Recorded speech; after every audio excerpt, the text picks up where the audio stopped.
for the Fanatic Flyers pregame show on the Flyers Broadcast Network. Here's Jason Martinez, Brian Smith, and Chris Terrian. That's right. It is Flyers game day as the Flyers welcome the Winnipeg Jets to South Philadelphia, first of a 3-game homestand. And the Flyers look to start this one off in fine fashion against a team they shut out just a couple of weeks ago, and a team maybe not playing their best hockey right now. But we start with this, Bundy. We talked about a little while back the Boston Bruins, I think it was, coming in ill humor. Mm-hmm. This Winnipeg team has struggled in their last 4. Matter of fact, they've only scored 3 goals in their last 4 games and their own 4 in those 4. Is this, again, one of those spots, last game of just a 2-game road trip for them that was split up by the break, but one of those spots where Winnipeg's looking for a big bounce back here and the Flyers are catching a team maybe not at a great time? Or could you look at it the other way? It's a great question, and I thought about both of them, as I usually do before I join your show.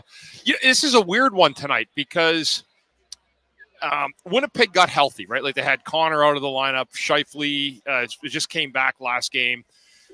They were out of sync, I think, and they've only scored, I think, 9 goals in their last 7 games. I think if I'm correct, what I looked this morning. So. Yeah. It's an odd game because what'll happen is that a team that's been as good as Winnipeg goes back to my theory of what I thought a couple weeks ago. Good teams usually don't lose 2 in a row. All right, so that's the one positive for Winnipeg. They don't want to lose 2 games on their only 2-game road trip. They have been awful. They've had trouble scoring goals. That doesn't mean that all of a sudden you're going to start scoring goals just because you have it. So that's the kind of double-edged sword tonight. Yeah. Are they still in a funk, or is Scheifele coming back and getting healthy again, give them a little bit of momentum? The other side of it, though, the Flyers had to play in the last 40 minutes last game because they didn't play in the first 20 last game against Florida. You're right. They were they poured it in. So my concern is the Flyers' fatigue level tonight after that effort the other night in Florida, because it was a monster. I mean, it was like a different team. So there's a lot of things tonight that I don't love about Winnipeg, but I also don't love about the Flyers.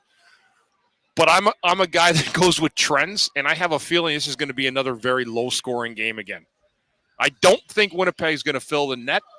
I may be wrong. I have been before, but I don't think that that's the way that this is going to go. I think the Flyers put the recipe out for how they have to play. They got back to the way they played earlier in the year. And quite frankly, low-scoring tight games, right? If they didn't play like that, in the second and third, they would have gotten their doors blown off for sure. But it didn't happen. It was an unbelievable win. I did not see that turning like that. And they have another opportunity here today with another really important 2 points on the line in a home game. But make no mistake, and Spade, we talked about it, they got to be better at home. Like they've just been okay at home, you know? No, they haven't been okay. They've been worse than okay. Yeah, I mean, under 500, Bundy. I'm being polite, you know, but I thought there's some games that you got to be ready. It's got to treat it like a home game. You can't. This team's not like Tampa Bay of 2020. Where you just come out, and you're going to be at home. You got all that skill. You're going to get the matchups. It's harder for the coach to get the matchups that he wants. He struggled as well against the Boston Bruins last Saturday, and I think it's a matter of this team putting in the energy. You don't have to overthink too much at home. You put the effort in the same way you do on the road, and I think you're going to end up having really, really successful results. You have been through seasons, of course, as a player where you have seen teams, the teams you've been on, through the ebbs and flows and things like that. And it's a long season. It's, 5-6 months long, and it's hard to maintain certain things over the course of the year. I mean, what goes into kind of resetting how you play, like the Flyers seem to have done in that Florida game, just kind of saying, hey, wait a minute, we're not doing this right anymore. We need to sit back and focus on this or that or the other. I think that one, Smitty, during the year, I think there's certain games where the coach will go in with some animation. And I have a feeling that after that first period, there was not really a list of what you couldn't do the next period. It was a matter of what you needed to do to stay in. But you know what I mean? And that's what happened. I mean, there was a different team, and Florida went to bed after the first. And I guess I don't necessarily mean that period to period. I mean, like the 5-game losing streak, they got away for some things. They came back out. They came back from the All-Star break. They had a couple good practices. They focused on resetting the way they were playing defensively. It took a period, but they got there. You know, and They did. Yeah. Just in the long term, sometimes you just have to buckle down and look at some things that you're doing wrong in your game. That being said, they still have to have better starts, right? Yes. Like, I mean, the other night, that's an unacceptable start any way you slice it. And if it wasn't for their goalie, it would have been 3 or 4-0. Yeah, I totally agree. And then it did not matter how they came out in the second period because the game was gone. Let's not fool ourselves. The Bruins took their foot off the pedal here last Saturday. Mm-hmm. I mean, they did. They're up 5-0. Like, all right, let's get it over with and we'll get to the break. But, you know, again, the Flyers, it's going to be really, really important that they find that groove here at home in Philadelphia. You know, that 4-game homestand, I think that was afforded to them a few weeks ago. I think they only got 2 points out of it, maybe 3 if there was an overtime loss, but that's not good enough. You know, those are things you've got to solidify if you believe that you're a playoff team, if you believe that you've done enough work and have enough left in the tank to get you to the home stretch and get to that final spot or stay in the hunt. Bundy, that ability, you know, we always say it in sports that you can't just flip a switch, but sometimes you see a game like that Florida game where the first period, as Tort said, they were just watching, and then you come out in the second period and the third period, they get 10 shots in the first, and they get 11 the rest of the game. The final 6.5 minutes of the third period, which almost 3 minutes of that was with their goalie pulled. They didn't get a shot on goal. They didn't. I thought the detail of everything they did in that second and third period was so much finer. What happens in a locker room to make it flip that? I know the coach comes in, probably has a lot of choice words, peels the paint off the walls, but then when he leaves, then it becomes the players. Yeah. And how does that go? It's an individual thing. You know, it's not like it used to be where you had like such great, like these like veterans that you couldn't help but resist yourself, but to listen to, you know. I feel like times have changed a little bit. That's on you, the player. Like, you got to be ready. I mean, if you watched it first, it was an embarrassment. There's no. They were backing up all period. And I'll be honest with you, it was as equally embarrassing watching the Florida Panthers play the way they did for pretty much the second period. It looked like the two teams switched uniforms. It did. It was honestly, like, I was sitting there, I'm going, this can't be for real. Like, it's like they went and said, here, we'll change the socks and stuff. But that doesn't happen. But again, I implore the team, I'm sure they've talked about it, be ready. You're pro. Come out ready to play. These are big-time games. They should have lost that game the other night. Their goaltender gave them a chance to get in it, and they had a team in Florida that's had a great year again coming off the finals. And I don't know what they took. They took NyQuil after the first because they were done. No, Flyers turned their switch on and flipped their switch off. Something else. It was bananas. You very rarely see it that pronounced. Yes, where it just complete like a reversal, like flipped right away. Yeah. Yeah. We were looking at some things that came across from the NHL over the past 24 hours or so. They audited the hits, the actual body checks. Did somebody ask for this audit or no? What do you mean audited? Like, so they're reviewing every hit? They went back and reviewed every game, and they changed a lot of the hit stats. And Garnet Hathaway picked up 40-some hits overnight. Boy, he must be sore today. Not playing. Went from 15th to 4th in the league. And we were talking about it with him today. It's like, you look at those numbers, but sometimes you don't necessarily think there's anything wrong. I don't know if it just feels like you're doing more than you get credit for. You guys should know better than never give me numbers like that because you know how I think. I mean, that is the most asinine thing I think I've heard in all of sport. Yeah. We're going to go back and recount hits? Audit it. Yeah, that's an audit, Bundy. Yep. Like they're the IRS. They have enough guys, the NHL officials, off ice that they have more guys running around here with suits on for the NHL, and they got to go back and audit it. Good for Garnet. That's all I got to say. Can they go back and audit back in 1999? Yeah, here's the thing, though, Bundy. Smitty and I talk about this post game all the time. The team that leads the game in hits, it's a very telling stat that you didn't have the puck. A team can out hit a team 20-6. All that tells me is that the team that only had 6 hits didn't have to hit because they had the puck the whole night. This is almost as bad as the expected goals, which is my favorite. That's my all-time. Like, that's the one. Like, my favorite. Somebody got a job coming up with that term and created a position for themselves in the sport of hockey, which is just amazing to me. I can't wait till we get an expected goal counter on the scoreboard. That'll be something, right? That'll be something. Yeah. Expected cup win. Okay, you guys just fired me right up. I know you. I'm boiling right now. You have no idea. We've got 8 of those. Yes. You expected a win. You didn't get it, but you expected it. Coach, it said we were expected to win. The funny thing is, son, you're right. We're going to give you a pass on this one. I've seen guys miss a whiff on a wide open net. It doesn't even count as an expected goal because they didn't get anything on. I'm like, that's an if you want to have an expected goal, that's an expected goal. You choked on a wide open net. Anyway, let's take a timeout. Let's gather ourselves here. We're getting a little out of control. It's the Flyers and the Winnipeg Jets. Stay tuned. We're back after this on the BetRivers.com Flyers Broadcast Network.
Winnipeg Jets set to tip it off tonight. We've got a lineup change tonight. No Rasmus Ristolainen in the lineup tonight. And it looks like no Yegor Zamula. That was a good catch by me, by the way. No Yegor Zamula. So, we're not entirely sure what the deal is. That's an interesting one. And I don't, when I see something like that and hear that right away, that's two defensemen that played the other night in a win. Well, so Smitty, go ahead. Well, if you I can tell you that Zamula practiced normally today. He came off at a normal time. Didn't seem to have anything going on that would say he wasn't playing tonight. So we'll have to see where that comes from. Ristolainen did not practice today. He was his gear was just hanging in the stall, as far as I know, unless he came off very, very early. So again, who knows? I'm sure we'll get some kind of update here over the course of the evening. But it does look like back to traditional 12-6, and Mark Stahl getting a run. Yeah, Bundy. This time of year, you can't help but have your brain start churning. Guy being held out for that's what I'm saying. And listen, right? I know we live in a different world. It's not one I live by, but I certainly see it, Jace. When you see like Risto's name or Lawton's name in trades, and it's going through, and it's got like big names that are kind of mentioning that there's been a little bit of communication, and then there's a guy sitting out with the teams that he has been associated with, kind of on the East Coast a little bit. So I don't know. I don't know that's it. That may not be. He could just be sick. And I don't want to say anybody get traded because we don't know that. But we'll hear what it is through the game. It's just interesting, right, Jace and Brian? Because I wasn't expecting. Zamula had a horrible first period the other night. Yep. But he got better after that. And that's worthy of, that's part of growth, right? Like having to struggle and then coming back in the same game and playing well.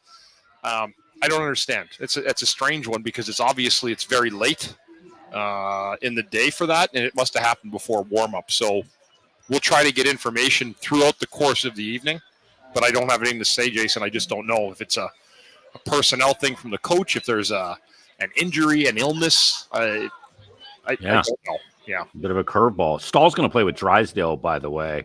Stahl, I think, has played in, 17 games all year, and he's going to play with Jamie Drysdale. What do you think of that pairing? Because York is going to play. I think Torts alluded to it today, Bundy. You think Santa, one thing they found out, he's better on the right side, even as a left shot. Okay. All right. Offensively, he's better on the right side. Okay. Yeah, I mean, that's fine. I think it's what he's saying, basically. Yeah, no, I'm not disagreeing with the coaches. I'm saying, okay, like if that's what they think, that's fine. I played it a little bit at times, like through the year. If Desjardins was out or something, we had a younger guy have to go or play the right. There's a left, not a lot. I didn't mind it. It wasn't as bad as people said. When I played with you play with a guy like Desjardins, right? Your top pair.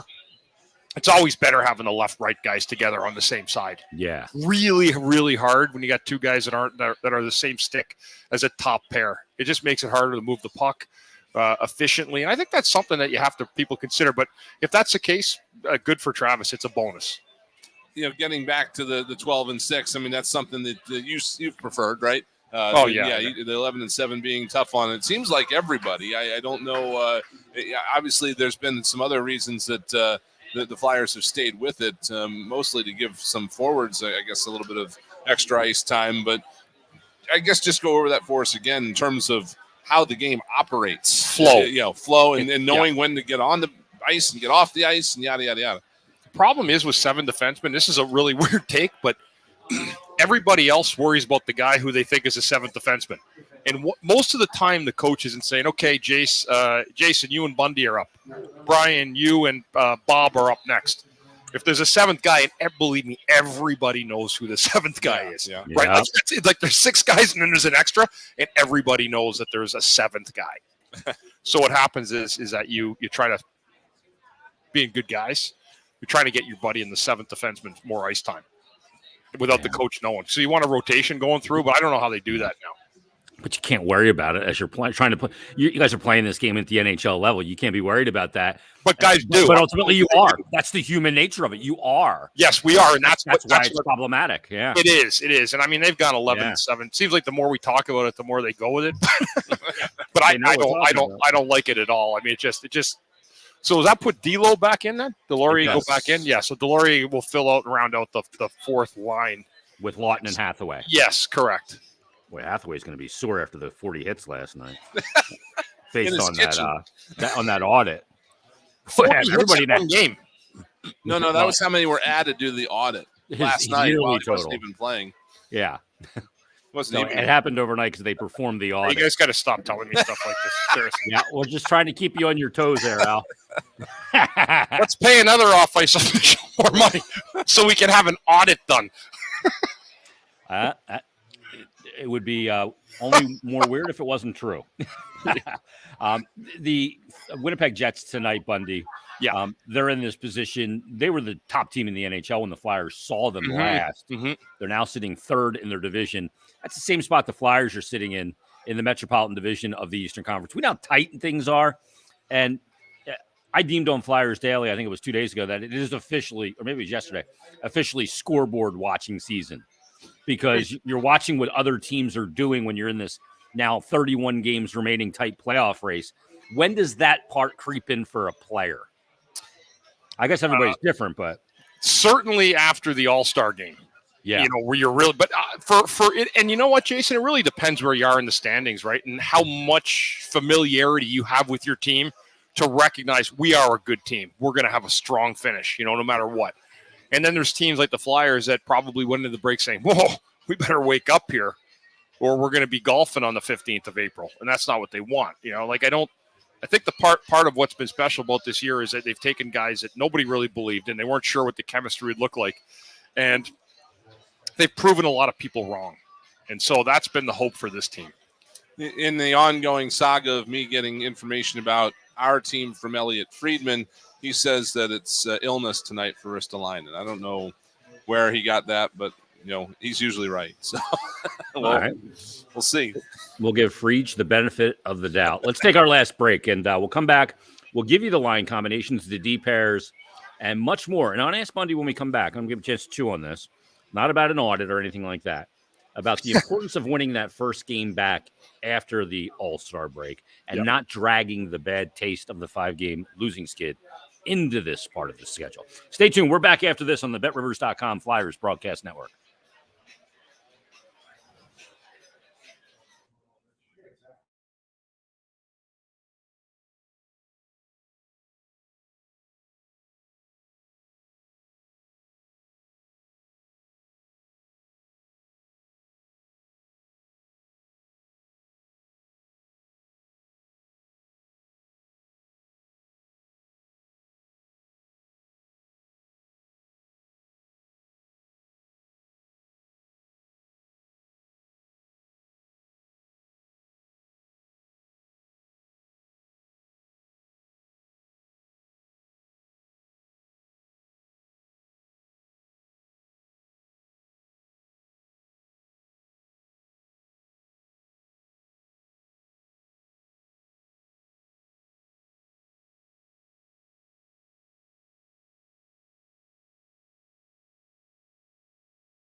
97.5 The Fanatic. Back live at the Wells Fargo Center. It's Jason Martinez, Chris Terry, and Brian Smith getting you ready for the Flyers and the Winnipeg Jets. Game one of a 3-game homestand we'll see on Saturday here at Wells Fargo Center.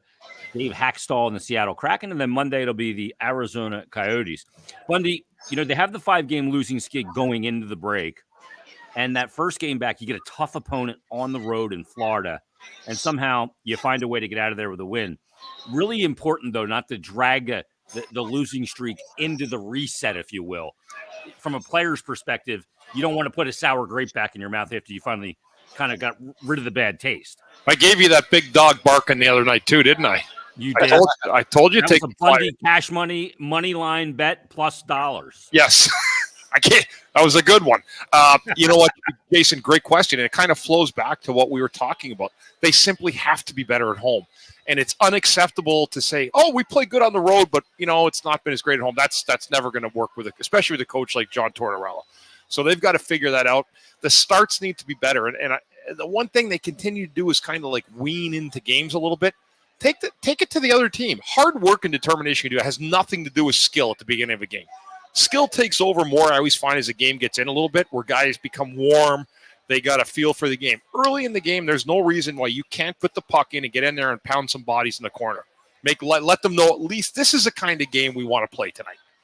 We want to play hard. We want to be physical. We want to make life hard on you guys in the zone. And I don't think enough of that. They do that. So don't come out intimidated by anybody. Like, I know Boston's got good skill, but that's what I'm saying is you can control what you do early with physicality. It has nothing to do with skill. But what it does is it sets a tone in the hockey game. And then you let the other factors take over as time goes on. But they don't do enough of that. It's will in the beginning of a game. It is. And and a great example of it, and I'm telling you, is that they could have done it in Florida the other night. They did it in the second period, right? Yeah. Like, that was there. It was for them. So go out and take it to a team like Florida. Yeah, they're a better team than the Flyers. I'm going to sit here and say that. They went to the finals last year. They got marquee players up front. They got a player like Kachuk. The Flyers don't have a guy like that, in terms of brings it the whole thing. But the Flyers turned them into what they look like early because they were determined. It had nothing to do with skill the first 10 minutes of the second period. That ended up being the 20 minutes of the second period. It was determination by the Flyers. And that's been the theme to this team this year. It's been hard work, determination, effort. They've been really well coached. They've really made a lot of strides with guys developing, but they've not done it doing sexy things. The best game that they played on the road this year was at the Winnipeg Jets 2 weeks ago. So they're going to be looking to play that kind of style again, but also making sure that they take care of their own zone. Winnipeg struggling offensively, but the Flyers in this game here today, it should be about them, not about Winnipeg. Go out and play the game for your fans, for yourself tonight, and establish the home ice superiority that, quite frankly, you have not done in quite a while. The team has confirmed the illness now for Ristolainen, and Zabula's taking a warm-up, so he seems to be all right. He didn't customarily in a morning skate, if you're not going to play, you end up staying out there after everybody else for a half hour or so. He did not do that today, but that's where we're at tonight. But I guess for Mark Stahl, Torts has talked about his role here, and he knew what he was getting coming in here, but then maybe he got dialed back a little bit when Jamie Drysdale came in. So he gets a game tonight here, and I'm sure that for any player, you always want to be playing, but for him, it's definitely good for him to not sit too long, especially if who knows down the road he gets forced into a regular play by injuries, by trades, whatever. And who knows, right? Like, they keep climbing the standings, you never know what injuries are going to be like at the deadline. So, the good thing about Mark Stahl is you don't have to do much prep with him. He's been around long enough that if the team gets to the playoffs, they continue playing the way they have and they earn a spot, they'll have no problem inserting Mark Stahl or playing him as a regular in the playoffs. But that'll all depend, too, on how healthy the team is and what exactly it looks like as they approach, middle of March. Yeah, the countdown to the deadline is on as well. But let me ask you about being a young player in this league, because I went through the knowns and unknowns of this Flyers team this year and kind of looking ahead to this final stretch of games. And one of the things that I feel like I know with relative certainty is that Tyson Forster needs to get to spots and shoot the puck more. But young players in the league, they love to defer, because I'm the young guy, I'll defer, I'll pass. But Tyson Forster's a shooter all day. Yeah. What is it take to get that guy to go, I got to be more selfish. I got to shoot the pill. That's just having him understand that that's the best option. Sometimes being selfish is the best option for your team. It's what's better for the whole group, and it takes a while to understand that. He's a shooter. He definitely is a shooter. And he has to remember that. I think the coaches will talk about him. Like I like the way he's played lately. He's done a good job. And Noah Cates too last game. Really, that was a big goal, a huge goal for him. Really I didn't know. goal, yeah. And we were talking about him, right? Like I said, I don't know if he's going to get those points up. We look like Nostradamus in that pregame show for the things we talked about with TK getting good goaltending and getting Noah Cates. Picking the Flyers. I mean, geez, you didn't even need to watch the game. We told you it was going to happen. But again, that's there's a lot that goes into a game. I'll just say this: the Flyers, if they're going to want to get this game today, they need to play tonight here at home like they did in the last 40 minutes in Florida the other night, and they will have more than an opportunity to win the game if they challenge Winnipeg like that. So now we've got some more changes. Oh boy, we're all. Does it have anything to do with Hathaway's hits? No, it does not. Okay. We're all sequestered away here. We can't actually see the ice. We're kind of relying on reports we get from people who can see the ice in the pregame. It does appear now the official lineup is out, and the Flyers are going 11-7. Delorier is a scratch. Zamula will be in as the 7th D. The only switch is Ristolainen and Stahl. So back to more to what we thought we were getting tonight. So Zamula will rotate with Stahl on the third pairing. Sealer and Walker together. York and Sanheim together on the top pair. Correct. Okay. That's where we're at. And Drysdale is Drysdale going to be on the third pair with that? I don't know. It'll be Drysdale and either Zamula or it's got to be. You know what? Tonight actually may be a true 7 defenseman tonight. Where you just rotate everybody through. Yeah. Just next 1 and 2, you're up.